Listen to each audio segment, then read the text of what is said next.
ਸਤਿ ਸ਼੍ਰੀ ਅਕਾਲ। ਤੁਸੀਂ ਵੇਖ ਰਹੇ ਹੋ ਟੀਵੀ ਪੰਜਾਬ ਤੇ ਮੈਂ ਹਾਂ ਤੁਹਾਡੇ ਨਾਲ ਇੰਦਰਪ੍ਰੀਤ ਕੌਰ ਪੰਨੂ। ਖਬਰਾਂ ਦੇ ਇਸ ਬੁਲੇਟਿਨ ਦੇ ਵਿੱਚ ਤੁਹਾਡਾ ਸਵਾਗਤ ਹੈ। ਸਭ ਤੋਂ ਪਹਿਲਾਂ ਝਾਤ ਮਾਰਦੇ ਹਾਂ ਅੱਜ ਦੀਆਂ ਚੁਣਵੀਆਂ ਖਬਰਾਂ ਦੇ ਉੱਪਰ। ਅਮਰੀਕਾ ਨੇ ਨਹੀਂ ਦਿੱਤੀ ਕੈਨੇਡਾ ਨੂੰ ਰਾਹਤ, ਬਾਰਡਰ ਪਾਬੰਦੀ 21 ਅਗਸਤ ਤੱਕ ਜਾਰੀ। ਜਗਮੀਤ ਸਿੰਘ ਬਣ ਸਕਦੇ ਬਿਹਤਰ ਪ੍ਰਧਾਨ ਮੰਤਰੀ, ਇੱਕ ਪੋਲ ਦੇ ਵਿੱਚ ਕੈਨੇਡਾ ਵਾਸੀਆਂ ਦੀ ਸਿੰਘ ਨੂੰ ਸਪੋਰਟ। ਕੈਨੇਡਾ ਦੇ ਵਿੱਚ ਇੱਕ ਪੰਜਾਬੀ ਨੌਜਵਾਨ ਦੀ ਹੋਈ ਮੌਤ, ਦੇ ਪੰਜਾਬ ਭੇਜਣ ਦੇ ਵਾਸਤੇ ਇਕੱਠਾ ਕੀਤਾ ਜਾ ਰਿਹਾ ਹੈ ਫੰਡ। ਕੈਨੇਡਾ ਨੇ ਕੱਢਿਆ ਐਕਸਪ੍ਰੈਸ ਐਂਟਰੀ ਦਾ ਡਰਾਅ। ਇਸ ਵਾਰ ਦੇ ਡਰਾਅ ਦੇ ਵਿੱਚ 400 ਤੋਂ ਵੱਧ ਸੱਦੇ ਜਾਰੀ। ਬੱਚਿਆਂ ਨੇ ਗਲਤੀ ਨਾਲ ਖਾਧੀਆਂ ਨਸ਼ੇ ਵਾਲੀਆਂ ਟੌਫੀਆਂ। ਇਹਨਾਂ 5 ਬੱਚਿਆਂ ਨੂੰ ਕਰਵਾਉਣਾ ਪਿਆ ਹਸਪਤਾਲ ਦੇ ਵਿੱਚ ਭਰਤੀ। ਕੈਨੇਡਾ ਦੇ ਵਿੱਚ ਘੱਟ ਹੋਈ ਵੈਕਸੀਨ ਦਰ, ਮਾਹਿਰਾਂ ਨੇ ਕੀਤਾ ਚਿੰਤਾ ਦਾ ਪ੍ਰਗਟਾਵਾ। ਕੈਨੇਡਾ ਵੱਲੋਂ ਅਮਰੀਕਨਸ ਨੂੰ ਬਾਰਡਰ ਸੰਬੰਧੀ ਜੋ ਪਾਬੰਦੀਆਂ ਲਗਾਈਆਂ ਗਈਆਂ ਸਨ ਉਸ ਦੇ ਵਿੱਚ ਰਾਹਤ ਦਿੱਤੀ ਗਈ ਹੈ, ਪਰ ਅਮਰੀਕਾ ਵੱਲੋਂ ਬਾਰਡਰ ਦੇ ਉੱਪਰ ਲਗਾਈਆਂ ਗਈਆਂ ਪਾਬੰਦੀਆਂ ਨੂੰ ਅਗਲੇ ਇੱਕ ਹੋਰ ਮਹੀਨੇ ਦੇ ਵਾਸਤੇ ਵਧਾ ਦਿੱਤਾ ਗਿਆ ਹੈ। ਅਮਰੀਕਾ ਵਾਲੇ ਪਾਸਿਓਂ ਐਲਾਨ ਕੀਤਾ ਗਿਆ, ਜਿਸ ਦੇ ਮੁਤਾਬਕ ਕੈਨੇਡੀਅਨਸ ਦੇ ਦਾਖਲੇ ਦੇ ਉੱਪਰ ਅਗਸਤ 21 ਤੱਕ ਰੋਕ ਜਾਰੀ ਰਹਿਣ ਵਾਲੀ ਹੈ। ਦੋਹਾਂ ਪਾਸਿਆਂ ਤੋਂ ਲਗਾਤਾਰ ਸਰਕਾਰ ਤੋਂ ਇਹ ਮੰਗ ਕੀਤੀ ਜਾ ਰਹੀ ਸੀ ਕਿ ਜਿਹੜੇ ਵੱਖ-ਵੱਖ ਕਾਰੋਬਾਰ ਬਾਰਡਰ ਬੰਦ ਰਹਿਣ ਦੇ ਕਾਰਨ ਪ੍ਰਭਾਵਿਤ ਹੋਏ ਨੇ, ਇਸ ਦੇ ਚੱਲਦਿਆਂ ਹੁਣ ਬਾਰਡਰ ਖੋਲ੍ਹ ਦੇਣਾ ਚਾਹੀਦਾ ਹੈ। ਪਰ ਅਮਰੀਕਾ ਵੱਲੋਂ ਐਲਾਨ ਕੀਤਾ ਗਿਆ ਕਿ ਬਾਰਡਰ ਦੇ ਉੱਪਰ ਜੋ ਪਾਬੰਦੀ ਲਗਾਈ ਗਈ ਹੈ ਉਹ ਅਗਸਤ 21 ਤੱਕ ਜਾਰੀ ਰਹੇਗੀ। ਅਮਰੀਕਾ ਵੱਲੋਂ ਕੈਨੇਡਾ ਅਮਰੀਕਾ ਬਾਰਡਰ ਸੰਬੰਧੀ ਅਪਡੇਟ ਸਾਂਝੀ ਕੀਤੀ ਗਈ ਹੈ। ਅਮਰੀਕਾ ਵੱਲੋਂ ਬਾਰਡਰ ਪਾਬੰਦੀਆਂ ਨੂੰ ਅਗਲੇ ਇੱਕ ਹੋਰ ਮਹੀਨੇ ਦੇ ਵਾਸਤੇ ਵਧਾ ਦਿੱਤਾ ਗਿਆ ਹੈ, ਜਿਸ ਦਾ ਮਤਲਬ ਹੈ ਕਿ ਕੈਨੇਡਾ ਅਤੇ ਮੈਕਸੀਕੋ ਤੋਂ ਆਉਣ ਵਾਲਿਆਂ ਦੇ ਵਾਸਤੇ ਅਮਰੀਕਾ ਵੱਲੋਂ ਅਗਸਤ 21 ਤੱਕ ਨਾਨ ਐਸੈਂਸ਼ੀਅਲ ਟਰੈਵਲ ਦੇ ਉੱਪਰ ਰੋਕ ਲਗਾਈ ਗਈ ਹੈ। ਇਸ ਦੀ ਜਾਣਕਾਰੀ ਯੂਐਸ ਹੋਮਲੈਂਡ ਸਿਕਿਉਰਿਟੀ ਡਿਪਾਰਟਮੈਂਟ ਵੱਲੋਂ ਸਾਂਝੀ ਕੀਤੀ ਗਈ, ਜਿੱਥੇ ਉਹਨਾਂ ਨੇ ਦੱਸਿਆ ਕਿ ਅਮਰੀਕਾ ਵੱਲੋਂ ਜੋ ਬਾਰਡਰ ਦੇ ਉੱਪਰ ਪਾਬੰਦੀਆਂ ਲਗਾਈਆਂ ਗਈਆਂ, ਇਹ ਪਾਬੰਦੀਆਂ ਹੁਣ ਅਗਸਤ 21 ਤੱਕ ਜਾਰੀ ਰਹਿਣਗੀਆਂ। ਹਾਲ ਹੀ ਦੇ ਵਿੱਚ ਕੈਨੇਡਾ ਵੱਲੋਂ ਅਮਰੀਕਨਸ ਦੇ ਵਾਸਤੇ ਬਾਰਡਰ ਖੋਲ੍ਹਣ ਦਾ ਐਲਾਨ ਕੀਤਾ ਗਿਆ। ਕੈਨੇਡਾ ਵੱਲੋਂ ਅਗਸਤ 9 ਤੋਂ ਫੁੱਲੀ ਵੈਕਸੀਨੇਟਡ ਅਮਰੀਕਨਸ ਦੇ ਵਾਸਤੇ ਆਪਣੇ ਬਾਰਡਰ ਖੋਲ੍ਹੇ ਜਾ ਰਹੇ ਹਨ, ਜਿਸ ਦਾ ਮਤਲਬ ਹੈ ਕਿ 9 ਅਗਸਤ ਤੋਂ ਫੁੱਲੀ ਵੈਕਸੀਨੇਟਡ ਅਮਰੀਕਨਸ ਗੈਰ ਜ਼ਰੂਰੀ ਯਾਤਰਾ ਦੇ ਵਾਸਤੇ ਕੈਨੇਡਾ ਦੇ ਵਿੱਚ ਦਾਖਲ ਹੋ ਸਕਣਗੇ। ਪਰ ਅਮਰੀਕਾ ਵੱਲੋਂ ਕੈਨੇਡੀਅਨਸ ਨੂੰ ਰਾਹਤ ਨਹੀਂ ਦਿੱਤੀ ਗਈ। ਜੋ ਕਰੋਨਾ ਦੌਰਾਨ ਪਾਬੰਦੀਆਂ ਲਗਾਈਆਂ ਗਈਆਂ ਸਨ, ਇਹਨਾਂ ਯਾਤਰਾ ਪਾਬੰਦੀਆਂ ਨੂੰ ਇੱਕ ਹੋਰ ਮਹੀਨੇ ਦੇ ਵਾਸਤੇ ਵਧਾ ਦਿੱਤਾ ਗਿਆ ਹੈ। ਜਾਣਕਾਰੀ ਦੇ ਲਈ ਦੱਸ ਦਈਏ ਕਿ ਜੂਨ ਮਹੀਨੇ ਦੌਰਾਨ ਵਾਈਟ ਹਾਊਸ ਵੱਲੋਂ ਇੱਕ ਇੰਟੀਗ੍ਰੇਸਿਵ ਵਰਕਿੰਗ ਗਰੁੱਪ ਲਾਂਚ ਕੀਤਾ ਗਿਆ ਸੀ, ਜੋ ਕਿ ਉਹਨਾਂ ਵੱਲੋਂ ਯੂਰਪੀਅਨ ਯੂਨੀਅਨ, ਬ੍ਰਿਟੇਨ, ਕੈਨੇਡਾ ਅਤੇ ਮੈਕਸੀਕੋ ਦੇ ਨਾਲ ਲਾਂਚ ਕੀਤਾ ਗਿਆ ਸੀ। ਇਸ ਦੇ ਤਹਿਤ ਅਮਰੀਕਾ ਵੱਲੋਂ ਚਰਚਾ ਕੀਤੀ ਜਾ ਰਹੀ ਸੀ ਕਿ ਪਾਬੰਦੀਆਂ ਨੂੰ ਕਿਵੇਂ ਹਟਾਇਆ ਜਾਵੇ। ਅਮਰੀਕਾ ਦੇ ਵਿੱਚ ਵੀ ਲਗਾਤਾਰ ਜਿਹੜੇ ਵੱਖ-ਵੱਖ ਕਾਰੋਬਾਰਾਂ ਦੇ ਨਾਲ ਸੰਬੰਧਿਤ ਨੇ, ਉਹ ਸਰਕਾਰ ਤੋਂ ਮੰਗ ਕਰ ਰਹੇ ਨੇ ਕਿ ਇਸ ਬਾਰਡਰ ਨੂੰ ਹੁਣ ਖੋਲ੍ਹ ਦੇਣਾ ਚਾਹੀਦਾ ਹੈ। ਕੈਨੇਡਾ ਅਮਰੀਕਾ ਬਾਰਡਰ ਮਾਰਚ 2020 ਤੋਂ ਹੀ ਬੰਦ ਪਿਆ ਹੈ। ਇਸ ਦੇ ਕਰਕੇ ਕਾਰੋਬਾਰ ਅਤੇ ਆਰਥਿਕਤਾ ਦੇ ਉੱਪਰ ਵੀ ਅਸਰ ਪੈ ਰਿਹਾ ਹੈ।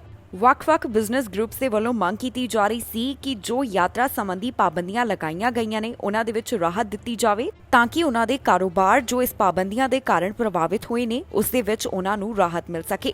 ਕੈਨੇਡਾ ਵੱਲੋਂ ਤਾਂ ਪਾਬੰਦੀਆਂ ਹਟਾਉਣ ਸੰਬੰਧੀ ਐਲਾਨ ਕਰ ਦਿੱਤਾ ਗਿਆ, ਪਰ ਅਮਰੀਕਾ ਵੱਲੋਂ ਬਾਰਡਰ ਪਾਬੰਦੀਆਂ ਨੂੰ ਇੱਕ ਹੋਰ ਮਹੀਨੇ ਦੇ ਵਾਸਤੇ ਅੱਗੇ ਵਧਾ ਦਿੱਤਾ ਗਿਆ ਹੈ। ਕੈਨੇਡਾ ਦੇ ਵਿੱਚ ਅਗਸਤ ਦੇ ਪਹਿਲੇ ਜਾਂ ਫਿਰ ਦੂਸਰੇ ਹਫ਼ਤੇ ਦੇ ਵਿੱਚ ਚੋਣਾਂ ਹੋ ਸਕਦੀਆਂ ਨੇ। ਵੱਖ-ਵੱਖ ਸਿਆਸੀ ਪਾਰਟੀਆਂ ਦੀਆਂ ਸਰਗਰਮੀਆਂ ਕਾਫੀ ਤੇਜ਼ ਨਜ਼ਰ ਆ ਰਹੀਆਂ ਨੇ। ਇੱਕ ਪੋਲ ਕਰਵਾਇਆ ਗਿਆ, ਜਿਸ ਦੇ ਵਿੱਚ ਇਹ ਖੁਲਾਸਾ ਹੋਇਆ ਹੈ ਕਿ ਓ-ਟੂਲ ਦੇ ਮੁਕਾਬਲੇ NDP leader Jagmeet Singh Canada ਦੇ ਬਿਹਤਰ ਪ੍ਰਧਾਨ ਮੰਤਰੀ ਸਾਬਤ ਹੋਣਗੇ। ਇਸ ਸਰਵੇ ਦੇ ਵਿੱਚ ਵੱਖ-ਵੱਖ ਲੀਡਰਾਂ ਨੂੰ ਕਿੰਨੀ ਸਪੋਰਟ ਮਿਲ ਰਹੀ ਹੈ, ਇਸ ਦੇ ਬਾਰੇ ਜਾਣਕਾਰੀ ਸਾਹਮਣੇ ਆਈ ਹੈ। ਇਸ ਦੇ ਵਿੱਚ ਕਿਹਾ ਗਿਆ ਹੈ ਕਿ ਜਗਮੀਤ ਸਿੰਘ ਕੈਨੇਡਾ ਦੇ ਬਿਹਤਰ ਪ੍ਰਧਾਨ ਮੰਤਰੀ ਬਣ ਸਕਦੇ ਨੇ। ਕੈਨੇਡਾ ਦੇ ਵਿੱਚ ਅਗਸਤ ਦੇ ਪਹਿਲੇ ਜਾਂ ਫਿਰ ਦੂਸਰੇ ਹਫ਼ਤੇ ਚੋਣਾਂ ਹੋ ਸਕਦੀਆਂ ਹਨ। ਉਸ ਤੋਂ ਪਹਿਲਾਂ ਇੱਕ ਸਰਵੇ ਕਰਵਾਇਆ ਗਿਆ, ਜਿਸ ਦੇ ਵਿੱਚ ਪਤਾ ਚੱਲਿਆ ਹੈ ਕਿ ਪ੍ਰਧਾਨ ਮੰਤਰੀ ਦੇ ਤੌਰ ਦੇ ਉੱਪਰ ਐਨਡੀਪੀ ਲੀਡਰ ਜਗਮੀਤ ਸਿੰਘ ਬਿਹਤਰ ਪ੍ਰਧਾਨ ਮੰਤਰੀ ਸਾਬਤ ਹੋਣਗੇ। ਇਸ ਸਰਵੇ ਦੇ ਵਿੱਚ ਓ-ਟੂਲ ਤੋਂ ਬਿਹਤਰ ਜਗਮੀਤ ਸਿੰਘ ਨੂੰ ਦੱਸਿਆ ਗਿਆ ਹੈ। ਇਹ survey laser and the association ਵੱਲੋਂ ਕੈਨੇਡੀਅਨ ਸਟੱਡੀਜ਼ ਦੇ ਵਾਸਤੇ ਕਰਵਾਇਆ ਗਿਆ। ਇਸ ਸਰਵੇ ਦੇ ਵਿੱਚ ਪ੍ਰਧਾਨ ਮੰਤਰੀ ਜਸਟਿਨ ਟਰੂਡੋ ਨੂੰ ਪ੍ਰਧਾਨ ਮੰਤਰੀ ਦੇ ਤੌਰ ਦੇ ਉੱਪਰ 25% ਲੋਕਾਂ ਦਾ ਸਮਰਥਨ ਮਿਲਿਆ। ਇਸ ਦੇ ਨਾਲ ਹੀ ਐਨਡੀਪੀ ਲੀਡਰ ਜਗਮੀਤ ਸਿੰਘ ਨੂੰ 19% ਲੋਕਾਂ ਵੱਲੋਂ ਸਪੋਰਟ ਕੀਤਾ ਗਿਆ, ਜਦਕਿ ਓ-ਟੂਲ ਨੂੰ 13% ਲੋਕਾਂ ਨੇ ਹੀ ਸਮਰਥਨ ਦਿੱਤਾ। ਇਸ ਸਰਵੇ ਦੇ ਵਿੱਚ ਜਗਮੀਤ ਸਿੰਘ ਦੀ ਸਪੋਰਟ ਵੱਧਦੀ ਹੋਈ ਦਿਖਾਈ ਦਿੱਤੀ ਹੈ। ਇਸ ਪੋਲ ਦੇ ਵਿੱਚ ਇਹ ਵੀ ਦੱਸਿਆ ਗਿਆ ਕਿ 34% ਲੋਕ ਅਜਿਹੇ ਨੇ ਜਿਨ੍ਹਾਂ ਵੱਲੋਂ ਲਿਬਰਲਸ ਨੂੰ ਸਪੋਰਟ ਕੀਤਾ ਗਿਆ, 29% ਵੱਲੋਂ ਕੰਜ਼ਰਵੇਟਿਵਸ ਅਤੇ 22% ਐਨਡੀਪੀ ਨੂੰ ਸਪੋਰਟ ਕਰਦੇ ਹੋਏ ਦਿਖਾਈ ਦੇ ਰਹੇ ਹਨ। ਇਹ ਆਨਲਾਈਨ ਸਰਵੇ ਜੁਲਾਈ 16 ਤੋਂ ਜੁਲਾਈ 18 ਦੇ ਵਿਚਕਾਰ ਕਰਵਾਇਆ ਗਿਆ, ਜਿਸ ਦੇ ਵਿੱਚ 2069 ਕੈਨੇਡੀਅਨਸ ਦੇ ਵੱਲੋਂ ਹਿੱਸਾ ਲਿਆ ਗਿਆ। ਦੱਸੀਏ ਕਿ ਸਰਵੇ ਦੇ ਵਿੱਚ 55% ਕੈਨੇਡੀਅਨਸ ਦਾ ਇਹ ਵੀ ਕਹਿਣਾ ਹੈ ਕਿ ਪ੍ਰਧਾਨ ਮੰਤਰੀ ਜਸਟਿਨ ਟਰੂਡੋ ਵੱਲੋਂ ਕੋਰੋਨਾ ਵਾਇਰਸ ਦੇ ਹਾਲਾਤਾਂ ਨੂੰ ਬੜੇ ਹੀ ਬਿਹਤਰ ਢੰਗ ਦੇ ਨਾਲ ਸੰਭਾਲਿਆ ਗਿਆ ਹੈ। ਜ਼ਿਕਰਯੋਗ ਹੈ ਕਿ ਕੈਨੇਡਾ ਦੇ ਵਿੱਚ ਜਲਦ ਹੀ ਚੋਣਾਂ ਆਉਣ ਵਾਲੀਆਂ ਨੇ। ਵੱਖ-ਵੱਖ ਸਿਆਸੀ ਪਾਰਟੀਆਂ ਦੀਆਂ ਸਰਗਰਮੀਆਂ ਵੀ ਕਾਫੀ ਤੇਜ਼ ਨਜ਼ਰ ਆ ਰਹੀਆਂ ਨੇ। ਇਸ ਦੇ ਨਾਲ ਹੀ ਵੱਖ-ਵੱਖ ਸਰਵੇ ਕਰਵਾਏ ਜਾ ਰਹੇ ਨੇ, ਜਿਸ ਦੇ ਵਿੱਚ ਇਹ ਪਤਾ ਕੀਤਾ ਜਾ ਰਿਹਾ ਹੈ ਕਿ ਕਿਸ ਪਾਰਟੀ ਨੂੰ ਕਿੰਨੀ ਸਪੋਰਟ ਮਿਲ ਰਹੀ ਹੈ ਅਤੇ ਕਿਹੜਾ ਲੀਡਰ ਇਸ ਸਮੇਂ ਕੈਨੇਡੀਅਨਸ ਦਾ ਪਸੰਦੀਦਾ ਲੀਡਰ ਬਣਿਆ ਹੋਇਆ ਹੈ। ਕੈਨੇਡਾ ਤੋਂ ਇੱਕ ਅਜਿਹਾ ਮਾਮਲਾ ਸਾਹਮਣੇ ਆਇਆ ਜਿੱਥੇ 28 ਸਾਲ ਦੇ ਪੰਜਾਬੀ ਨੌਜਵਾਨ ਦੀ ਮੌਤ ਹੋ ਗਈ। ਇਸ ਨੂੰ ਓਨਟਾਰੀਓ ਦੇ ਹਸਪਤਾਲ ਦੇ ਵਿੱਚ ਭਰਤੀ ਕਰਵਾਇਆ ਗਿਆ ਸੀ। ਮਲਟੀਪਲ ਆਰਗਨ ਫੇਲੀਅਰ ਦੇ ਕਾਰਨ ਇਸ ਪੰਜਾਬੀ ਦੀ ਜਾਨ ਗਈ ਹੈ। ਹੁਣ ਇਸ ਦੀ ਮ੍ਰਿਤਕ ਦੇਹ ਨੂੰ ਪੰਜਾਬ ਦੇ ਵਿੱਚ ਭੇਜਣ ਦੇ ਵਾਸਤੇ GoFundMe ਚਲਾਇਆ ਜਾ ਰਿਹਾ ਹੈ। ਪੰਜਾਬੀ ਭਾਈਚਾਰੇ ਦੇ ਨਾਲ ਸੰਬੰਧਿਤ ਕੈਨੇਡਾ ਤੋਂ ਦੁੱਖ ਭਰੀ ਖਬਰ ਸਾਹਮਣੇ ਆਈ ਹੈ, ਜਿੱਥੇ ਤਰਨਦੀਪ ਸਿੰਘ ਨਾਮ ਦੇ ਨੌਜਵਾਨ ਦੀ ਮੌਤ ਹੋ ਗਈ। ਤਰਨਦੀਪ ਸਿੰਘ ਦੀ ਮੌਤ ਮਲਟੀਪਲ ਆਰਗਨ ਫੇਲੀਅਰ ਦੇ ਕਾਰਨ ਹੋਈ ਹੈ। ਜਾਣਕਾਰੀ ਦੇ ਮੁਤਾਬਕ ਇਸ ਨੌਜਵਾਨ ਦੀ ਮੌਤ ਓਨਟਾਰੀਓ ਦੇ ਹੈਮਿਲਟਨ ਜਨਰਲ ਹਸਪਤਾਲ ਦੇ ਵਿੱਚ 19 ਤਾਰੀਖ ਨੂੰ ਹੋਈ। 9 ਤਰੀਕ ਨੂੰ ਇਸ ਨੌਜਵਾਨ ਨੂੰ ਨਾਇਗਰਾ ਦੇ ਹਸਪਤਾਲ ਦੇ ਵਿੱਚ ਬੁਖਾਰ ਦੇ ਕਾਰਨ ਭਰਤੀ ਕਰਵਾਇਆ ਗਿਆ। ਬਾਅਦ ਦੇ ਵਿੱਚ ਇਸ ਨੌਜਵਾਨ ਨੂੰ ਦੂਸਰੇ ਹਸਪਤਾਲ ਦੇ ਵਿੱਚ ਭੇਜਿਆ ਗਿਆ। ਇਸ ਹਸਪਤਾਲ ਦੇ ਵਿੱਚ ਨੌਜਵਾਨ ਨੂੰ ਵੈਂਟੀਲੇਟਰ ਦੇ ਉੱਪਰ ਰੱਖਿਆ ਗਿਆ, ਪਰ ਡਾਕਟਰ ਇਹ ਪਤਾ ਲਗਾਉਣ ਦੇ ਵਿੱਚ ਕਾਮਯਾਬ ਨਹੀਂ ਹੋਏ ਕਿ ਉਸ ਨੂੰ ਸਿਹਤ ਪੱਖੋਂ ਕੀ ਬਿਮਾਰੀ ਹੈ। ਇਸ ਤੋਂ ਬਾਅਦ ਇਸ ਨੌਜਵਾਨ ਦੀ ਹਾਲਤ ਵਿਗੜਦੀ ਹੀ ਗਈ ਅਤੇ ਇਸ ਨੂੰ ਹੈਮਿਲਟਨ ਜਨਰਲ ਹਸਪਤਾਲ ਦੇ ਵਿੱਚ ਭੇਜ ਦਿੱਤਾ ਗਿਆ, ਪਰ ਇਸ ਨੌਜਵਾਨ ਦੀ ਸਿਹਤ ਦੇ ਵਿੱਚ ਕੋਈ ਵੀ ਸੁਧਾਰ ਨਹੀਂ ਆਇਆ। ਦੱਸ ਦਈਏ ਕਿ ਤਰਨਦੀਪ ਆਪਣੇ ਮਾਂ-ਬਾਪ ਦਾ ਇਕੱਲਾ ਪੁੱਤ ਸੀ। ਉਹ ਕੈਨੇਡਾ ਦੇ ਵਿੱਚ ਆਪਣਾ ਭਵਿੱਖ ਸੁਧਾਰਨ ਦੇ ਵਾਸਤੇ ਆਇਆ ਸੀ ਤੇ 28 ਸਾਲ ਦੀ ਉਮਰ ਦੇ ਵਿੱਚ ਹੁਣ ਉਸ ਦੀ ਮੌਤ ਹੋ ਗਈ। ਤਰਨਦੀਪ ਦੇ ਸਰੀਰ ਨੂੰ ਵਾਪਸ ਪੰਜਾਬ ਭੇਜਣ ਦੇ ਵਾਸਤੇ GoFundMe ਚਲਾਇਆ ਜਾ ਰਿਹਾ ਹੈ। ਇਸ ਦੇ ਰਾਹੀਂ ਜੋ ਵੀ ਫੰਡ ਇਕੱਠਾ ਹੋਏਗਾ, ਉਸ ਦੇ ਨਾਲ ਤਰਨਦੀਪ ਦਾ ਸਰੀਰ ਵਾਪਸ ਪੰਜਾਬ ਦੇ ਵਿੱਚ ਉਸਦੇ ਪਰਿਵਾਰ ਕੋਲ ਭੇਜਿਆ ਜਾਵੇਗਾ। ਜੋ ਫੰਡ ਚਲਾਇਆ ਗਿਆ ਉਸ ਦੇ ਵਾਸਤੇ ਟੀਚਾ ਰੱਖਿਆ ਗਿਆ ਹੈ ਕਿ $40,000 ਇਕੱਠੇ ਕੀਤੇ ਜਾਣ। ਖਬਰ ਲਿਖੇ ਜਾਣ ਤੱਕ $30,263 ਇਕੱਠੇ ਹੋ ਚੁੱਕੇ ਨੇ। ਕੈਨੇਡਾ ਵੱਲੋਂ ਆਪਣੇ ਨਵੇਂ PNP specific express entry draw ਦਾ ਐਲਾਨ ਕੀਤਾ ਗਿਆ। ਇਹ ਜੋ ਨਵਾਂ ਡਰਾਅ ਕੱਢਿਆ ਗਿਆ ਉਸ ਦੇ ਤਹਿਤ 400 ਤੋਂ ਵੱਧ ਉਮੀਦਵਾਰਾਂ ਨੂੰ ਸੱਦੇ ਜਾਰੀ ਕੀਤੇ ਗਏ। ਇਸ ਨਵੇਂ ਡਰਾਅ ਦੇ ਵਿੱਚ ਪਹਿਲਾਂ ਦੇ ਮੁਕਾਬਲੇ CRS ਸਕੋਰ ਹੇਠਾਂ ਆਇਆ ਹੈ, ਪਰ ਪਿਛਲੇ ਡਰਾਅ ਦੇ ਵਿੱਚ ਇਸ ਤੋਂ ਵੱਧ ਉਮੀਦਵਾਰਾਂ ਨੂੰ ਸੱਦੇ ਜਾਰੀ ਕੀਤੇ ਗਏ ਸਨ। ਕੈਨੇਡਾ ਵੱਲੋਂ ਨਵੇਂ PNP specific express entry draw ਦਾ ਐਲਾਨ ਕੀਤਾ ਗਿਆ। ਇਸ ਡਰਾਅ ਦੇ ਵਿੱਚ 462 ਉਮੀਦਵਾਰਾਂ ਨੂੰ ਸੱਦੇ ਜਾਰੀ ਕੀਤੇ ਗਏ। ਕੈਨੇਡਾ ਵੱਲੋਂ ਇਹ ਡਰਾਅ ਜੁਲਾਈ 21 ਨੂੰ ਐਲਾਨ ਕੀਤਾ ਗਿਆ, ਜਿਸ ਦੇ ਤਹਿਤ 462 ਐਕਸਪ੍ਰੈਸ ਐਂਟਰੀ ਉਮੀਦਵਾਰਾਂ ਨੂੰ PR ਦੇ ਲਈ ਅਪਲਾਈ ਕਰਨ ਦਾ ਮੌਕਾ ਦਿੱਤਾ ਗਿਆ। ਇਸ ਦੇ ਨਾਲ ਹੀ ਦੱਸ ਦਈਏ ਕਿ ਪਿਛਲੇ PNP ਸਪੈਸੀਫਿਕ ਡਰਾਅ ਦੇ ਮੁਕਾਬਲੇ ਇਸ ਵਾਰ ਦੇ ਡਰਾਅ ਦੇ ਵਿੱਚ CRS ਸਕੋਰ ਵੀ ਹੇਠਾਂ ਆਇਆ। ਇਸ ਨਵੇਂ PNP ਸਪੈਸੀਫਿਕ ਡਰਾਅ ਦੇ ਵਿੱਚ ਉਮੀਦਵਾਰਾਂ ਨੂੰ 734 ਸਕੋਰਸ ਦੀ ਜ਼ਰੂਰਤ ਸੀ। ਪਿਛਲੇ ਵਾਰ ਦੇ PNP ਡਰਾਅ ਦੇ ਵਿੱਚ ਕੈਨੇਡਾ ਵੱਲੋਂ 627 ਉਮੀਦਵਾਰਾਂ ਨੂੰ ਸੱਦੇ ਜਾਰੀ ਕੀਤੇ ਗਏ ਸਨ। ਇਸ ਪਿਛਲੇ ਡਰਾਅ ਦੇ ਵਿੱਚ ਉਮੀਦਵਾਰਾਂ ਨੂੰ 760 ਸਕੋਰਸ ਦੀ ਜ਼ਰੂਰਤ ਸੀ। ਜ਼ਿਕਰਯੋਗ ਹੈ ਕਿ ਕੈਨੇਡਾ ਵੱਲੋਂ ਜੋ ਇਸ ਸਾਲ ਦਾ ਇਮੀਗ੍ਰੇਸ਼ਨ ਲੈਵਲਸ ਪਲਾਨ ਤੈਅ ਕੀਤਾ ਗਿਆ, ਉਸ ਦੇ ਮੁਤਾਬਕ 4 ਲੱਖ ਤੋਂ ਵੱਧ ਉਮੀਦਵਾਰਾਂ ਦਾ ਸਵਾਗਤ ਕੀਤਾ ਜਾਣਾ ਹੈ। ਇਸ ਟਾਰਗੇਟ ਨੂੰ ਪੂਰਾ ਕਰਨ ਦੇ ਵਾਸਤੇ ਇਮੀਗ੍ਰੇਸ਼ਨ ਵਿਭਾਗ ਕਾਫੀ ਗੰਭੀਰ ਨਜ਼ਰ ਆ ਰਿਹਾ ਹੈ। ਸਮੇਂ-ਸਮੇਂ ਦੇ ਉੱਪਰ ਕਈ ਐਕਸਪ੍ਰੈਸ ਐਂਟਰੀ ਅਤੇ PNP ਡਰਾਅ ਐਲਾਨ ਕੀਤੇ ਜਾ ਰਹੇ ਨੇ, ਜਿਸ ਦੇ ਵਿੱਚ ਉਹਨਾਂ ਉਮੀਦਵਾਰਾਂ ਨੂੰ ਮੌਕਾ ਦਿੱਤਾ ਜਾ ਰਿਹਾ ਹੈ ਜੋ ਪਹਿਲਾਂ ਹੀ ਕੈਨੇਡਾ ਦੇ ਵਿੱਚ ਰਹਿ ਰਹੇ ਹਨ। ਪਿਛਲੇ ਸਾਲ ਇਮੀਗ੍ਰੇਸ਼ਨ ਵਿਭਾਗ ਵੱਲੋਂ ਜੋ ਟਾਰਗੇਟ ਤੈਅ ਕੀਤਾ ਗਿਆ ਸੀ, ਉਹ ਕੋਰੋਨਾ ਵਾਇਰਸ ਦੇ ਕਾਰਨ ਪੂਰਾ ਨਹੀਂ ਹੋ ਸਕਿਆ।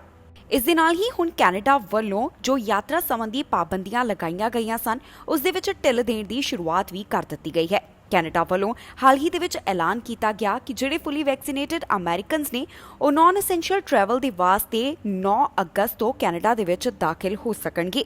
ਇਸ ਤੋਂ ਬਾਅਦ ਸਤੰਬਰ ਮਹੀਨੇ ਤੋਂ ਬਾਕੀ ਟੂਰਿਸਟ ਨੂੰ ਵੀ ਕੈਨੇਡਾ ਦਾਖਲ ਹੋਣ ਦੀ ਇਜਾਜ਼ਤ ਦਿੱਤੀ ਜਾ ਰਹੀ ਹੈ।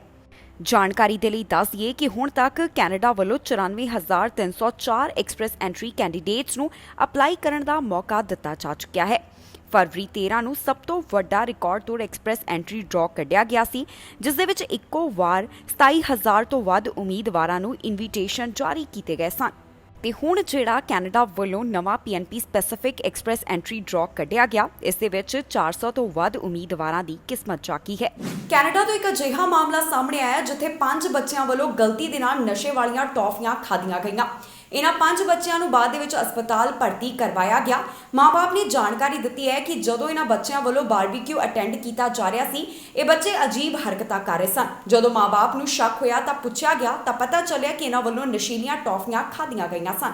5 ਬੱਚਿਆਂ ਨੂੰ ਵਿਕਟੋਰੀਆ ਹਸਪਤਾਲ ਦੇ ਵਿੱਚ ਭਰਤੀ ਕਰਵਾਇਆ ਗਿਆ ਕਿਉਂਕਿ ਇਹਨਾਂ 5 ਬੱਚਿਆਂ ਨੇ ਗਲਤੀ ਦੇ ਨਾਲ ਕੈਨੇਬੀਜ਼ ਗਮੀਜ਼ ਖਾ ਲਈਆਂ। ਜਾਣਕਾਰੀ ਦੇ ਮੁਤਾਬਕ ਜਿਹੜੇ ਬੱਚਿਆਂ ਨੂੰ ਹਸਪਤਾਲ ਦੇ ਵਿੱਚ ਭਰਤੀ ਕਰਵਾਇਆ ਗਿਆ, ਇਹਨਾਂ ਸਾਰੇ ਬੱਚਿਆਂ ਦੀ ਉਮਰ 10 ਸਾਲ ਤੋਂ ਘੱਟ ਸੀ। ਵਿਕਟੋਰੀਆ ਪੁਲਿਸ ਵੱਲੋਂ ਜੋ ਜਾਣਕਾਰੀ ਸਾਂਝੀ ਕੀਤੀ ਗਈ ਹੈ, ਉਸ ਦੇ ਮੁਤਾਬਕ ਬੱਚਿਆਂ ਦੇ ਮਾਤਾ-ਪਿਤਾ ਦਾ ਕਹਿਣਾ ਹੈ ਕਿ ਜਦੋਂ ਉਹਨਾਂ ਦੇ ਬੱਚਿਆਂ ਨੇ 16 ਜੁਲਾਈ ਨੂੰ ਬਾਰਬੀਕਿਊ ਅਟੈਂਡ ਕੀਤਾ ਤਾਂ ਉਹ ਕੁਝ ਅਜੀਬ ਹੀ ਤਰੀਕੇ ਦਾ ਵਰਤਾਵ ਕਰ ਰਹੇ ਸਨ। ਜਦੋਂ ਉਹਨਾਂ ਨੇ ਆਪਣੇ ਬੱਚਿਆਂ ਨੂੰ ਪੁੱਛਿਆ ਕਿ ਉਹਨਾਂ ਨੇ ਕੀ ਖਾਧਾ ਹੈ ਤਾਂ ਬੱਚਿਆਂ ਨੇ ਦੱਸਿਆ ਕਿ ਉਹਨਾਂ ਨੇ ਕੈਂਡੀ ਖਾਧੀ ਹੈ।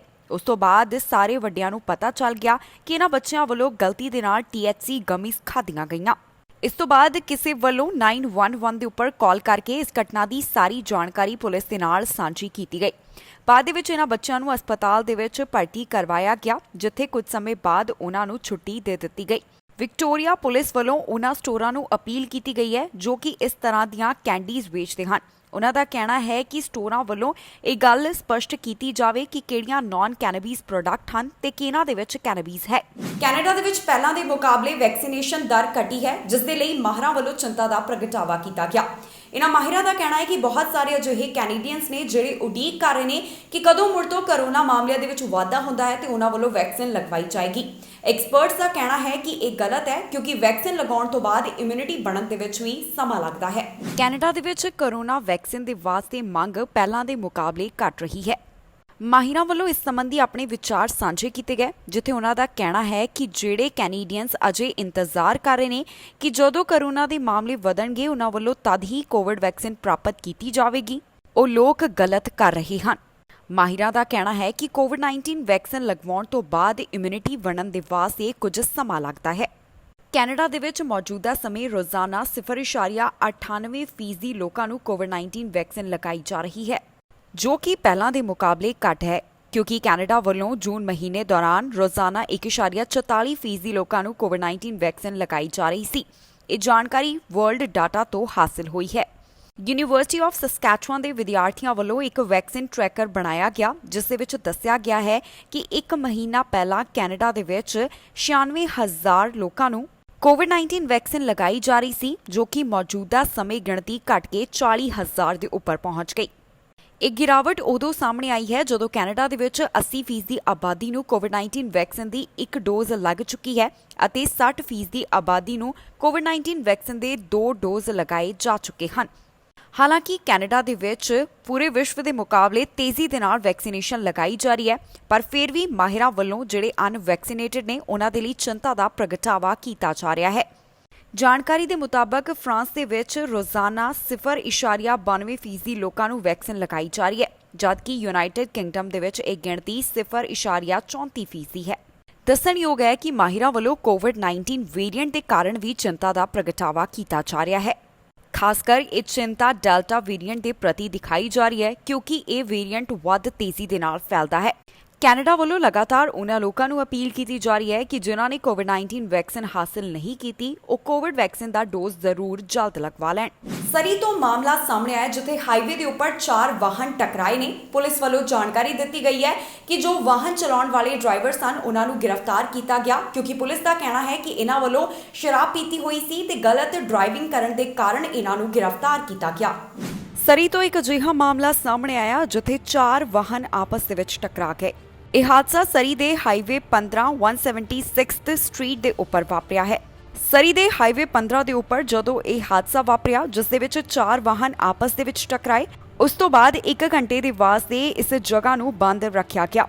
ਸਰੀ RCMP ਵੱਲੋਂ ਇਸ ਮਾਮਲੇ ਦੀ ਜਾਣਕਾਰੀ ਦਿੱਤੀ ਗਈ ਹੈ, ਜਿੱਥੇ ਉਹਨਾਂ ਨੇ ਦੱਸਿਆ ਕਿ ਉਹਨਾਂ ਨੂੰ 8:20 ਦੇ ਉੱਪਰ ਇਸ ਸੰਬੰਧੀ ਇੱਕ ਕਾਲ ਆਈ, ਜਿਸ ਦੇ ਵਿੱਚ ਉਹਨਾਂ ਨੂੰ ਇਸ ਹਾਦਸੇ ਦੇ ਬਾਰੇ ਵਿੱਚ ਜਾਣਕਾਰੀ ਮਿਲੀ। RCMP ਦਾ ਕਹਿਣਾ ਹੈ ਕਿ ਡਰਾਈਵਰਸ ਦੇ ਵੱਲੋਂ ਸ਼ਰਾਬ ਪੀਤੀ ਹੋਈ ਸੀ ਅਤੇ ਗਲਤ ਡਰਾਈਵਿੰਗ ਕਰਨ ਦੇ ਕਾਰਨ ਇਹਨਾਂ ਨੂੰ ਗ੍ਰਿਫਤਾਰ ਕੀਤਾ ਗਿਆ। ਹੁਣ ਸਰੀ RCMP ਵੱਲੋਂ ਇਸ ਮਾਮਲੇ ਸੰਬੰਧੀ ਇੰਪੇਅਰਡ ਡਰਾਈਵਿੰਗ ਇਨਵੈਸਟੀਗੇਸ਼ਨ ਕੀਤੀ ਜਾ ਰਹੀ ਹੈ। ਨਾਲ ਹੀ ਉਹਨਾਂ ਵੱਲੋਂ ਇਹ ਵੀ ਸਪਸ਼ਟ ਕੀਤਾ ਗਿਆ ਹੈ ਕਿ ਇਸ ਦੌਰਾਨ ਜਿਹੜੇ ਵਾਹਨ ਚਲਾਉਣ ਵਾਲੇ ਸਨ ਉਹਨਾਂ ਨੂੰ ਮਾਮੂਲੀ ਸੱਟਾਂ ਹੀ ਆਈਆਂ ਨੇ, ਕੋਈ ਵੀ ਗੰਭੀਰ ਹਾਲਤ ਦੇ ਵਿੱਚ ਜ਼ਖਮੀ ਨਹੀਂ ਹੋਇਆ। ਇਸ ਹਾਈਵੇ ਦੇ ਉੱਪਰ ਨਾਰਥਬਾਉਂਡ ਲੇਨਸ ਨੂੰ 1 ਘੰਟੇ ਦੇ ਵਾਸਤੇ ਬੰਦ ਰੱਖਿਆ ਗਿਆ। ਇਸ ਦੌਰਾਨ ਕ੍ਰੂਜ਼ ਵੱਲੋਂ ਜਾਂਚ ਪੜਤਾਲ ਕੀਤੀ ਜਾ ਰਹੀ ਸੀ ਤੇ ਬਾਅਦ ਦੇ ਵਿੱਚ ਇਸ ਥਾਂ ਨੂੰ ਖਾਲੀ ਕਰਵਾ ਦਿੱਤਾ ਗਿਆ।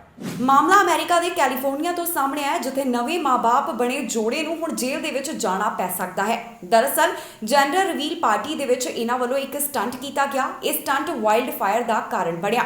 ਇਸ ਜੋੜੇ ਦੇ ਉੱਪਰ ਕਈ ਚਾਰਜ ਲਗਾਏ ਗਏ ਹਨ, ਜਿਸ ਦੀ ਜਾਣਕਾਰੀ ਪੁਲਿਸ ਵੱਲੋਂ ਸਾਂਝੀ ਕੀਤੀ ਗਈ ਹੈ। ਅਮਰੀਕਾ ਦੇ ਵਿੱਚ ਇੱਕ ਜੋੜਾ ਜੋ ਹੁਣੇ-ਹੁਣੇ ਮਾਂ-ਬਾਪ ਬਣੇ ਨੇ, ਉਹਨਾਂ ਨੂੰ ਹੁਣ ਜੇਲ੍ਹ ਦੇ ਵਿੱਚ ਰਹਿਣਾ ਪਵੇਗਾ, ਕਿਉਂਕਿ ਅਥਾਰਟੀਜ਼ ਦੇ ਵੱਲੋਂ ਜੰਗਲ ਦੀ ਅੱਗ ਦੇ ਕਾਰਨ ਉਹਨਾਂ ਦੇ ਉੱਪਰ ਕਈ ਚਾਰਜ ਲਗਾਏ ਗਏ ਹਨ। ਦਰਅਸਲ ਇਸ ਜੋੜੇ ਵੱਲੋਂ ਜੈਂਡਰ ਰਿਵੀਲ ਦੌਰਾਨ ਜੋ ਸਟੰਟ ਕੀਤਾ ਗਿਆ, ਉਹ ਵਾਈਲਡ ਫਾਇਰ ਦਾ ਕਾਰਨ ਬਣ ਗਈ। ਇਸ ਮਾਮਲੇ ਦੇ ਕਾਰਨ ਇਸ ਜੋੜੇ ਦੇ ਉੱਪਰ 30 ਚਾਰਜ ਲਗਾਏ ਗਏ ਹਨ। ਜੋ ਜੈਂਡਰ ਰਿਵੀਲ ਦੌਰਾਨ ਸਟੰਟ ਕੀਤਾ ਗਿਆ, ਉਸ ਦੇ ਕਾਰਨ ਸਦਰਨ ਕੈਲੀਫੋਰਨੀਆ ਦੇ ਵਿੱਚ 99 ਸਕੁਆਇਰ ਕਿਲੋਮੀਟਰ ਤੱਕ ਵਾਈਲਡ ਫਾਇਰ ਫੈਲ ਗਈ। ਇਸ ਵਾਈਲਡ ਫਾਇਰ ਦੇ ਦੌਰਾਨ ਇੱਕ ਫਾਇਰ ਫਾਈਟਰ ਦੀ ਜਾਨ ਚਲੀ ਗਈ ਅਤੇ 2 ਜਾਣੇ ਜ਼ਖਮੀ ਹੋਏ। ਇੰਨਾ ਹੀ ਨਹੀਂ, ਇਸ ਦੇ ਕਾਰਨ ਕਈ ਇਮਾਰਤਾਂ ਵੀ ਪ੍ਰਭਾਵਿਤ ਹੋਈਆਂ ਨੇ। ਅੰਦਾਜ਼ਨ ਤੌਰ ਦੇ ਉੱਪਰ ਇਸ ਜੰਗਲ ਦੀ ਅੱਗ ਦੇ ਕਾਰਨ $8 ਮਿਲੀਅਨ ਤੱਕ ਦਾ ਨੁਕਸਾਨ ਹੋ ਗਿਆ। ਫਾਇਰ ਆਫੀਸ਼ੀਅਲਸ ਦੇ ਵੱਲੋਂ ਇਸ ਮਾਮਲੇ ਸੰਬੰਧੀ ਜਾਣਕਾਰੀ ਦਿੱਤੀ ਗਈ, ਜਿੱਥੇ ਉਹਨਾਂ ਨੇ ਦੱਸਿਆ ਕਿ ਇੱਥੇ ਜੈਂਡਰ ਰਿਵੀਲ ਪਾਰਟੀ ਸਤੰਬਰ 5, 2020 ਨੂੰ ਕੀਤੀ ਗਈ, ਜਿਸ ਦੇ ਕਾਰਨ ਵਾਈਲਡ ਫਾਇਰ ਦਾ ਮਾਮਲਾ ਸਾਹਮਣੇ ਆਇਆ। ਇਸ ਜੋੜੇ ਦੇ ਉੱਪਰ ਕਈ ਚਾਰਜ ਲਗਾਏ ਗਏ ਹਨ। ਇਸ ਕਪਲ ਤੇ involuntary ਮੈਨਸਲੇਟਰ, 3 counts of recklessly causing a fire with great bodily injury, 4 counts of recklessly causing a fire to inhabited structures ਅਤੇ 22 count of recklessly causing fire to the property of another ਵਰਗੇ charge ਲਗਾਏ ਗਏ ਹਨ। ਇਨ੍ਹਾਂ charges ਦੇ ਤਹਿਤ ਇਸ ਜੋੜੇ ਨੂੰ 20 ਸਾਲ ਤੱਕ ਜੇਲ੍ਹ ਦੇ ਵਿੱਚ ਰਹਿਣਾ ਪੈ ਸਕਦਾ ਹੈ। ਦੱਸਣਯੋਗ ਹੈ ਕਿ ਜੈਂਡਰ ਰਿਵੀਲ ਪਾਰਟੀਜ਼ ਦੀ ਸ਼ੁਰੂਆਤ 2008 ਦੇ ਵਿੱਚ ਕੀਤੀ ਗਈ। ਇਸ ਦੇ ਕਾਰਨ ਬਹੁਤ ਸਾਰੇ ਮਾਮਲੇ ਅਜਿਹੇ ਸਾਹਮਣੇ ਆਏ, ਜਿੱਥੇ ਜੋ ਜੈਂਡਰ ਰਿਵੀਲ ਪਾਰਟੀ ਦੇ ਵਿੱਚ ਸਟੰਟ ਕੀਤੇ ਜਾ ਰਹੇ ਸਨ, ਉਸ ਦੇ ਕਾਰਨ ਨੁਕਸਾਨ ਪਹੁੰਚਿਆ। ਆਨਲਾਈਨ ਹੇਟ ਦੇ ਮੁੱਦੇ ਦੇ ਉੱਪਰ ਐਨਡੀਪੀ ਲੀਡਰ ਜਗਮੀਤ ਸਿੰਘ ਬੋਲੇ ਨੇ, ਜਿੱਥੇ ਉਹਨਾਂ ਵੱਲੋਂ ਸਰਕਾਰ ਨੂੰ ਸਲਾਹ ਦਿੱਤੀ ਗਈ ਹੈ। ਐਨਡੀਪੀ ਲੀਡਰ ਜਗਮੀਤ ਸਿੰਘ ਦਾ ਕਹਿਣਾ ਹੈ ਕਿ ਫੈਡਰਲ ਸਰਕਾਰ ਨੂੰ ਆਨਲਾਈਨ ਹੇਟ ਨੂੰ ਰੈਗੂਲੇਟ ਕੀਤਾ ਜਾਣਾ ਚਾਹੀਦਾ ਹੈ। NDP leader Jagmeet Singh online hate ਨੂੰ ਲੈ ਕੇ ਬੋਲੇ ਹਨ। ਜਗਮੀਤ ਸਿੰਘ ਦਾ ਕਹਿਣਾ ਹੈ ਕਿ ਸਰਕਾਰ ਨੂੰ ਆਨਲਾਈਨ ਹੇਟ ਨਿਯਮਤ ਕਰਨੀ ਚਾਹੀਦੀ ਹੈ। ਜਗਮੀਤ ਸਿੰਘ ਦਾ ਕਹਿਣਾ ਹੈ ਕਿ ਫੈਡਰਲ ਸਰਕਾਰ ਨੂੰ ਸਾਰੀ ਗੱਲ ਸੋਸ਼ਲ ਮੀਡੀਆ ਕੰਪਨੀਆਂ ਦੇ ਉੱਪਰ ਛੱਡਣ ਦੀ ਬਜਾਏ ਆਨਲਾਈਨ ਹੇਟ ਸਪੀਚ ਨੂੰ ਖੁਦ ਰੈਗੂਲੇਟ ਕਰਨਾ ਚਾਹੀਦਾ ਹੈ। ਉਹਨਾਂ ਦਾ ਕਹਿਣਾ ਹੈ ਕਿ ਅਜਿਹਾ ਕਰਨ ਦੇ ਨਾਲ ਜਿਹੜੇ ਧਾਰਮਿਕ ਗਰੁੱਪ ਹਨ ਅਤੇ ਵਿਜ਼ੀਬਲ ਮਾਈਨੋਰਿਟੀ ਪਾਪੂਲੇਸ਼ਨ ਨੂੰ ਮਦਦ ਕੀਤੀ ਜਾ ਸਕਦੀ ਹੈ। ਹੋਰ ਜਗਮੀਤ ਸਿੰਘ ਵੱਲੋਂ ਕੀ ਕਿਹਾ ਗਿਆ, ਆਓ ਤੁਹਾਨੂੰ ਸੁਣਾਉਂਦੇ ਹਾਂ। Their goal is, how do we get as many eyes as possible on something? How does something get shared as much as possible? How do we increase our revenue through advertising? There's not a desire or a interest in actually protecting people. So that's one option. That has failed. And I think it's incumbent on Canadians to have a say about what is appropriate and what's not. And the way we have a say is we've got elected officials and we can bring in legislation that regulates online hate. It should be the government's responsibility. And that's why we've been calling for it for a long time. We've got hate speech laws. We know, and we've agreed as a society, that there are certain things you can't say. Absolutely not. We can't incite people to go out and kill someone based on their religion, based on their sexuality. That's not allowed. I think that's a fair limit. And Canadians agree that we should not be allowing people to spread misinformation designed to inflame hatred against Asians, against people of the Jewish faith, the Muslim faith. That should not happen. There's no doubt about it. And that should also apply online. And right now, you can't use hate speech in public or in written form, and there could be remedies. But if you're doing it online, there is no remedy. There's no way to stop it right now. That has to end. And we know that it is directly causing damage, violence, and loss of life to Canadians. So we've got to respond with urgency. This is serious. Ontario ਵੱਲੋਂ ਆਪਣਾ ਨਵਾਂ draw ਕੱਢਿਆ ਗਿਆ, ਜਿਸ ਦੇ ਵਿੱਚ 115 ਉਮੀਦਵਾਰਾਂ ਨੂੰ ਸੱਦੇ ਜਾਰੀ ਕੀਤੇ ਗਏ। ਓਨਟਾਰੀਓ ਵੱਲੋਂ ਜੋ ਪੀਐਨਪੀ ਡਰਾਅ ਕੱਢਿਆ ਗਿਆ, ਇਸ ਦੇ ਵਿੱਚ ਉਹਨਾਂ 115 ਉਮੀਦਵਾਰਾਂ ਨੂੰ ਸੱਦੇ ਜਾਰੀ ਕੀਤੇ ਗਏ ਨੇ, ਜਿਹੜੇ ਫ੍ਰੈਂਚ ਭਾਸ਼ਾ ਬੋਲਦੇ ਹਨ। ਓਨਟਾਰੀਓ ਵੱਲੋਂ ਆਪਣੇ ਪੀਐਨਪੀ ਡਰਾਅ ਦਾ ਐਲਾਨ ਕੀਤਾ ਗਿਆ। ਇਸ ਪੀਐਨਪੀ ਡਰਾਅ ਦੇ ਤਹਿਤ ਓਨਟਾਰੀਓ ਵੱਲੋਂ 115 ਫ੍ਰੈਂਚ ਸਪੀਕਰਸ ਨੂੰ ਇਨਵਾਈਟ ਜਾਰੀ ਕੀਤੇ ਗਏ। ਓਨਟਾਰੀਓ ਵੱਲੋਂ ਇਹ ਡਰਾਅ ਜੁਲਾਈ 21 ਨੂੰ ਕੱਢਿਆ ਗਿਆ, ਜਿਸ ਦੇ ਵਿੱਚ 115 ਬਾਇਲਿੰਗੁਅਲ ਐਕਸਪ੍ਰੈਸ ਐਂਟਰੀ ਕੈਂਡੀਡੇਟਸ ਨੂੰ ਇਨਵੀਟੇਸ਼ਨ ਦਿੱਤੇ ਗਏ। ਜਿਹੜੇ ਉਮੀਦਵਾਰਾਂ ਨੂੰ ਇਸ ਡਰਾਅ ਦੇ ਵਿੱਚ ਸੱਦੇ ਹਾਸਿਲ ਹੋਏ ਹਨ, ਉਹ ਉਮੀਦਵਾਰ ਓਨਟਾਰੀਓ ਦੇ express entry French speaking skilled worker stream ਦੇ ਅਧੀਨ ਕੈਨੇਡਾ ਦੇ ਵਿੱਚ ਇਮੀਗ੍ਰੇਟ ਦੇ ਵਾਸਤੇ ਐਲੀਜੀਬਲ ਹੋਣਗੇ। ਇਨ੍ਹਾਂ ਉਮੀਦਵਾਰਾਂ ਨੂੰ 461 ਤੋਂ 467 ਦੇ ਵਿਚਕਾਰ ਕੰਪਰੀਹੈਂਸਿਵ ਰੈਂਕਿੰਗ ਸਿਸਟਮ ਸਕੋਰਸ ਲੈਣ ਦੀ ਜ਼ਰੂਰਤ ਸੀ। ਇਸ ਦੇ ਨਾਲ ਹੀ ਦੱਸ ਦਈਏ ਕਿ ਇਨਵਾਈਟ ਹਾਸਲ ਕਰਨ ਵਾਲੇ ਉਮੀਦਵਾਰਾਂ ਦੇ ਕੋਲ ਹੁਣ 45 ਦਿਨ ਦਾ ਸਮਾਂ ਹੋਵੇਗਾ ਤਾਂ ਕਿ ਉਹ ਪ੍ਰੋਵਿੰਸ਼ੀਅਲ ਨੋਮੀਨੇਸ਼ਨ ਦੇ ਵਾਸਤੇ ਆਨਲਾਈਨ ਅਪਲਾਈ ਕਰ ਸਕਣ। ਦੱਸ ਦਈਏ ਕਿ ਓਨਟਾਰੀਓ ਵੱਲੋਂ FSSW ਡਰਾਅ ਜੋ ਐਲਾਨ ਕੀਤਾ ਗਿਆ ਉਹ ਇਸ ਸਾਲ ਦਾ ਅਜਿਹਾ ਚੌਥਾ ਡਰਾਅ ਹੈ। ਇਸ ਡਰਾਅ ਦੇ ਲਈ ਐਲੀਜੀਬਲ ਹੋਣ ਦੇ ਵਾਸਤੇ ਉਮੀਦਵਾਰ ਨੂੰ ਜ਼ਰੂਰੀ ਹੈ ਕਿ ਉਸਦੀ ਐਕਸਪ੍ਰੈਸ ਐਂਟਰੀ ਸਿਸਟਮ ਦੇ ਵਿੱਚ ਪ੍ਰੋਫਾਈਲ ਹੋਵੇ। ਇਹ ਪ੍ਰੋਗਰਾਮ ਉਹਨਾਂ ਵਾਸਤੇ ਹੈ ਜਿਹੜੇ ਕੈਨੇਡੀਅਨ ਐਕਸਪੀਰੀਅੰਸ ਕਲਾਸ ਜਾਂ ਫਿਰ ਫੈਡਰਲ ਸਕਿਲਡ ਵਰਕਰ ਪ੍ਰੋਗਰਾਮ ਦੀਆਂ ਰਿਕੁਆਇਰਮੈਂਟਸ ਨੂੰ ਪੂਰਾ ਕਰਦੇ ਹਨ। ਇਸ ਦੇ ਤਹਿਤ ਕੈਂਡੀਡੇਟਸ ਨੂੰ Canadian language bench mark 7 French ਦੇ ਵਿੱਚ ਅਤੇ 6 ਇੰਗਲਿਸ਼ ਦੇ ਵਿੱਚ ਹਾਸਲ ਕਰਨਾ ਹੁੰਦਾ ਹੈ। ਇੱਕ ਪੋਲ ਕਰਵਾਇਆ ਗਿਆ ਜਿਸ ਦੇ ਵਿੱਚ ਵੱਡੀ ਗਿਣਤੀ ਕੈਨੇਡੀਅਨਸ ਦਾ ਕਹਿਣਾ ਹੈ ਕਿ ਉਹਨਾਂ ਵੱਲੋਂ ਜਿਹੜੇ ਅਨਵੈਕਸੀਨੇਟਡ ਨੇ ਉਹਨਾਂ ਦੇ ਨਾਲ ਸਮਾਂ ਬਿਤਾਇਆ ਜਾਏਗਾ। ਨਾਲ ਹੀ ਇਸ ਸਰਵੇ ਦੇ ਵਿੱਚ ਇਹ ਵੀ ਜਾਣਕਾਰੀ ਸਾਹਮਣੇ ਆਈ ਹੈ ਜਿਸ ਦੇ ਵਿੱਚ ਵੱਡੀ ਗਿਣਤੀ ਕੈਨੇਡੀਅਨਸ ਦਾ ਕਹਿਣਾ ਹੈ ਕਿ ਜੇਕਰ ਉਹਨਾਂ ਨੂੰ ਕੋਈ ਵੀ ਵੈਕਸੀਨ ਦੇ ਸਟੇਟਸ ਦੇ ਬਾਰੇ ਪੁੱਛਦਾ ਹੈ ਤਾਂ ਇਹ ਦੱਸਣ ਦੇ ਵਿੱਚ ਉਹਨਾਂ ਨੂੰ ਕੋਈ ਇਤਰਾਜ਼ ਨਹੀਂ ਹੈ। ਪਰ ਕੁਝ ਫੀਸਦੀ ਕੈਨੇਡੀਅਨਸ ਅਜਿਹੇ ਵੀ ਹਨ ਜਿਹੜੇ ਚਾਹੁੰਦੇ ਨੇ ਕਿ ਕੋਈ ਸਟ੍ਰੇਂਜਰ ਉਹਨਾਂ ਤੋਂ ਇਹ ਜਾਣਕਾਰੀ ਨਾ ਪੁੱਛੇ। ਕੈਨੇਡਾ ਦੇ ਵਿੱਚ ਵੱਧ ਤੋਂ ਵੱਧ ਆਬਾਦੀ ਨੂੰ ਜਲਦ ਕੋਵਿਡ-19 ਵੈਕਸੀਨ ਲਗਾਈ ਜਾ ਰਹੀ ਹੈ। ਅਮਰੀਕਾ ਦੇ ਮੁਕਾਬਲੇ ਇਸ ਸਮੇਂ ਕੈਨੇਡਾ ਦੇ ਵਿੱਚ ਵੱਧ ਆਬਾਦੀ ਨੂੰ ਕੋਵਿਡ-19 ਵੈਕਸੀਨ ਦਾ 1 ਸ਼ਾਟ ਅਤੇ ਵੱਧ ਆਬਾਦੀ ਨੂੰ ਕੋਵਿਡ-19 ਵੈਕਸੀਨ ਦੇ 2 ਸ਼ਾਟ ਹਾਸਲ ਹੋ ਚੁੱਕੇ ਹਨ। ਅੰਗਸ ਰੇਡ ਇੰਸਟੀਚਿਊਟ ਵੱਲੋਂ ਇੱਕ ਸਰਵੇ ਕਰਵਾਇਆ ਗਿਆ ਜਿਸ ਦੇ ਵਿੱਚ ਵੱਡੀ ਗਿਣਤੀ ਵੈਕਸੀਨੇਟਡ ਕੈਨੇਡੀਅਨਸ ਦਾ ਕਹਿਣਾ ਹੈ ਕਿ ਉਹ ਅਨਵੈਕਸੀਨੇਟਡ ਕੈਨੇਡੀਅਨਸ ਦੇ ਨਾਲ ਸਮਾਂ ਬਿਤਾਉਣਗੇ। 53% ਦੀ ਆਬਾਦੀ ਜਿਨ੍ਹਾਂ ਵੱਲੋਂ ਕੋਵਿਡ-19 ਵੈਕਸੀਨ ਦਾ 1 ਸ਼ਾਟ ਹਾਸਲ ਕੀਤਾ ਗਿਆ ਉਹਨਾਂ ਦਾ ਕਹਿਣਾ ਹੈ ਕਿ ਜਿਨ੍ਹਾਂ ਵੱਲੋਂ ਕੋਵਿਡ-19 ਵੈਕਸੀਨ ਨਹੀਂ ਲਗਵਾਈ ਗਈ ਉਹ ਉਹਨਾਂ ਦੇ ਨਾਲ ਸਮਾਂ ਬਿਤਾ ਸਕਦੇ ਹਨ। ਇਸ ਸਰਵੇ ਦੇ ਵਿੱਚ ਵੈਕਸੀਨੇਸ਼ਨ ਸਟੇਟਸ ਦੇ ਬਾਰੇ ਵੀ ਜਾਣਕਾਰੀ ਸਾਂਝੀ ਕੀਤੀ ਗਈ ਹੈ। ਇਸ ਸਰਵੇ ਦੇ ਵਿੱਚ ਪਤਾ ਚੱਲਿਆ ਹੈ ਕਿ ਅੱਧੇ ਤੋਂ ਵੱਧ ਕੈਨੇਡੀਅਨਸ ਜਿਨ੍ਹਾਂ ਵੱਲੋਂ ਕੋਵਿਡ-19 ਵੈਕਸੀਨ ਦੀ 1 ਸ਼ਾਟ ਹਾਸਲ ਕੀਤੀ ਗਈ ਉਹਨਾਂ ਦਾ ਕਹਿਣਾ ਹੈ ਕਿ ਜੇਕਰ ਵੈਕਸੀਨੇਸ਼ਨ ਸਟੇਟਸ ਦੇ ਬਾਰੇ ਪੁੱਛਿਆ ਜਾਂਦਾ ਹੈ ਤਾਂ ਉਹਨਾਂ ਨੂੰ ਇਸ ਦੇ ਨਾਲ ਕੋਈ ਵੀ ਪਰੇਸ਼ਾਨੀ ਨਹੀਂ ਹੈ। ਇਸ ਦੇ ਨਾਲ ਹੀ 10 ਦੇ ਵਿੱਚੋਂ 3 ਜਾਣਿਆਂ ਦਾ ਇਹ ਵੀ ਕਹਿਣਾ ਹੈ ਕਿ ਜੇਕਰ ਉਹਨਾਂ ਦੇ ਪਰਿਵਾਰਕ ਮੈਂਬਰ ਜਾਂ ਦੋਸਤ ਉਹਨਾਂ ਨੂੰ ਇਸ ਦੇ ਬਾਰੇ ਪੁੱਛਦੇ ਨੇ ਤਾਂ ਉਹਨਾਂ ਨੂੰ ਕੋਈ ਵੀ ਪਰੇਸ਼ਾਨੀ ਨਹੀਂ ਹੈ, ਪਰ ਵੈਕਸੀਨੇਸ਼ਨ ਦੇ ਬਾਰੇ ਵਿੱਚ ਕਿਸੇ ਸਟ੍ਰੇਂਜਰ ਨੂੰ ਜਾਣਕਾਰੀ ਉਹ ਨਹੀਂ ਦੇਣਗੇ। ਨਾਲ ਹੀ 3/4 ਕੈਨੇਡੀਅਨਸ ਦਾ ਇਹ ਵੀ ਕਹਿਣਾ ਹੈ ਕਿ ਕੋਵਿਡ-19 ਵੈਕਸੀਨ ਦੇ ਬਾਰੇ ਵਿੱਚ ਉਹਨਾਂ ਤੋਂ ਜਾਣਕਾਰੀ ਨਾ ਪੁੱਛੀ ਜਾਵੇ।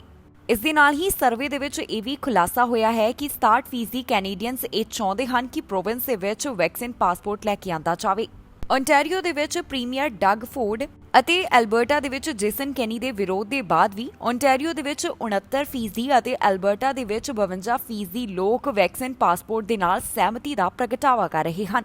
ਕੈਨੇਡਾ ਦੇ ਵਿੱਚ ਕੋਰੋਨਾ ਵਾਇਰਸ ਦੇ ਮਾਮਲੇ ਪਹਿਲਾਂ ਦੇ ਮੁਕਾਬਲੇ ਘੱਟ ਹੋਏ ਨੇ। ਮੌਜੂਦਾ ਕੀ ਹਾਲਾਤ ਹਨ ਕੈਨੇਡਾ ਦੇ ਵਿੱਚ ਕੋਵਿਡ-19 ਵਾਇਰਸ ਦੇ, ਇਸ ਖਬਰ ਦੇ ਵਿੱਚ ਜਾਣਕਾਰੀ ਤੁਹਾਡੇ ਨਾਲ ਸਾਂਝੀ ਕਰਾਂਗੇ। ਦੱਸਾਂਗੇ ਕਿ ਕੈਨੇਡਾ ਦੇ ਕਿਸ ਹਿੱਸੇ ਤੋਂ ਕਿੰਨੇ ਕੋਰੋਨਾ ਮਾਮਲਿਆਂ ਦੀ ਪੁਸ਼ਟੀ ਹੋਈ ਹੈ। ਓਨਟਾਰੀਓ ਤੋਂ 24 ਘੰਟਿਆਂ ਦੌਰਾਨ 135 ਕੋਰੋਨਾ ਵਾਇਰਸ ਦੇ ਮਾਮਲੇ ਸਾਹਮਣੇ ਆਏ ਅਤੇ 4 ਜਾਨਾਂ ਇਸ ਵਾਇਰਸ ਦੇ ਕਾਰਨ ਗਈਆਂ ਹਨ।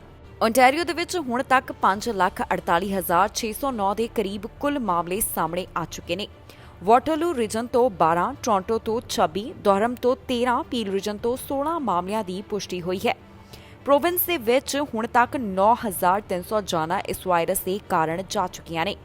ਇਸ ਦੇ ਨਾਲ ਹੀ ਓਨਟਾਰੀਓ ਦੇ ਵਿੱਚ 80% ਦੀ ਆਬਾਦੀ ਨੂੰ ਕੋਵਿਡ-19 ਵੈਕਸੀਨ ਦੀ 1 ਡੋਜ਼ ਲੱਗ ਚੁੱਕੀ ਹੈ ਅਤੇ 64% ਦੀ ਆਬਾਦੀ ਨੂੰ ਕੋਵਿਡ-19 ਵੈਕਸੀਨ ਦੇ 2 ਡੋਜ਼ ਹਾਸਲ ਹੋ ਚੁੱਕੇ ਨੇ।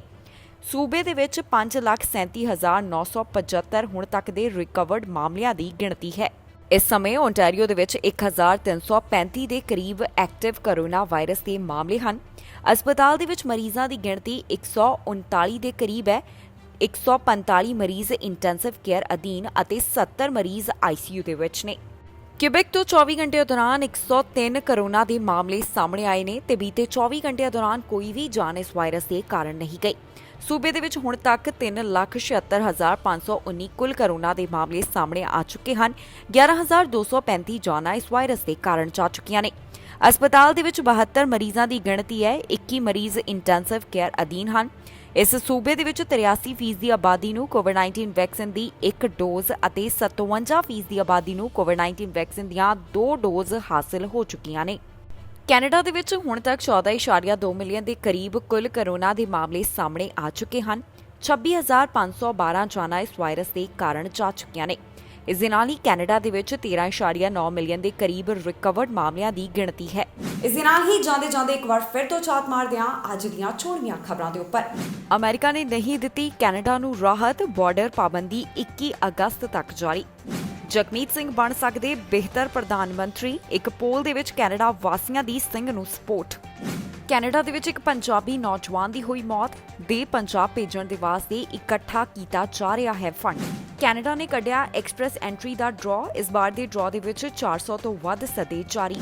ਬੱਚਿਆਂ ਨੇ ਗਲਤੀ ਨਾਲ ਖਾਧੀਆਂ ਨਸ਼ੇ ਵਾਲੀਆਂ ਟੌਫੀਆਂ, ਇਹਨਾਂ 5 ਬੱਚਿਆਂ ਨੂੰ ਕਰਵਾਉਣਾ ਪਿਆ ਹਸਪਤਾਲ ਦੇ ਵਿੱਚ ਭਰਤੀ। ਕੈਨੇਡਾ ਦੇ ਵਿੱਚ ਘੱਟ ਹੋਈ ਵੈਕਸੀਨ ਦਰ, ਮਾਹਿਰਾਂ ਨੇ ਕੀਤਾ ਚਿੰਤਾ ਦਾ ਪ੍ਰਗਟਾਵਾ। ਖਬਰਾਂ ਦੇ ਇਸ ਬੁਲੇਟਿਨ ਦੇ ਵਿੱਚ ਇੰਨਾ ਹੀ। ਨਵੀਆਂ ਤੇ ਤਾਜ਼ੀਆਂ ਖਬਰਾਂ ਲੈ ਕੇ ਫਿਰ ਤੋਂ ਹਾਜ਼ਰ ਹੋਵਾਂਗੇ। ਫਿਲਹਾਲ ਮੈਨੂੰ ਇੰਦਰਪ੍ਰੀਤ ਕੌਰ ਪੰਨੂ ਨੂੰ ਦਿਓ ਇਜਾਜ਼ਤ ਤੇ ਤੁਸੀਂ ਵੇਖਦੇ ਰਹੋ ਟੀਵੀ ਪੰਜਾਬ।